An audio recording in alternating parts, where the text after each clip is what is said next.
Hello and welcome back. This is video number 2, and we're going to talk about the 7 image optimization checklist. So from here on out, we are going to dive into some practical application. What I'm going to be doing in the future videos is really reverse engineering things in Google image search so that you have a better idea of why things are the way they are, and you have a better mental picture, a visual picture of what's happening.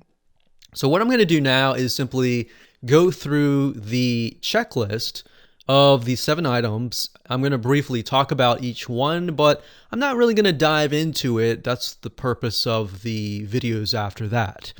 So the first one is wrapping content. So to give you an example, I went to google.com. I typed in pizza recipe. And what I want to do is look at the images here. And what I'm trying to look for is why the images here are at the very top. And that might change from niche to niche.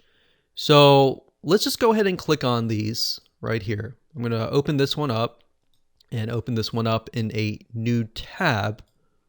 And I'm going to go ahead and click on visit.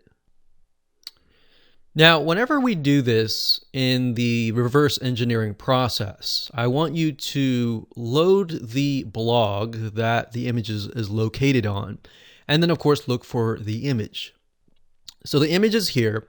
So the first item of the checklist is wrapping content. In other words, the content that is surrounding this image is crucial.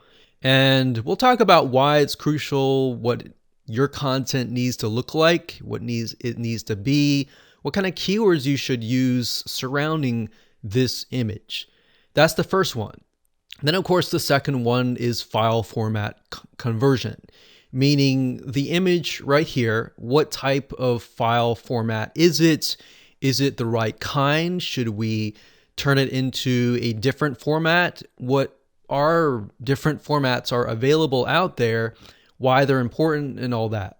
The next one on the list, the number 3, is image resizing. So another question you might have is, well, how big should the image be? Should it be 1000 by 1000? Should it be a smaller size? What should that be? So we'll talk more about that in that video. And we'll do a little bit of reverse engineering in each one of these videos so that you have a better visual picture of why things are the way they are. And then of course the next one after that is file compression. Believe it or not, what we've found over the years is the reason why most websites don't load or don't rank really well is because their images just take a lot of space. So in this case, we want to take a look at, is the size too big, and how can we compress it without losing too much quality and get ranked high for that image.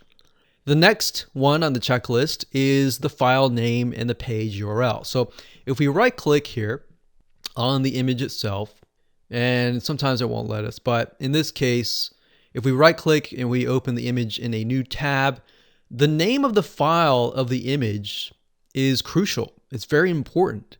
And I'm going to show you why in that video. And if it's not, most images are just a bunch of gibberish. If it is gibberish, what do we do in that case? How do we make it optimized? The next one after that is the alt tag. The alt tag is what tells Google what the image is all about. But that's just one variable out of this whole checklist. And then of course, last but not least, after I talk about each one of these checklist items, I want to show you how to automate the process. But before we talk about how to automate the process, I want to teach you how to do each step manually. Because if you don't understand each step and the process behind it, and you jump to the automated process, then what that's going to do is it's just going to taint things and you're not going to be as effective. So we want to make sure that you are effective, you get the rankings that you are trying to achieve, and go from there. All right, so with that said, let's move on to the next video.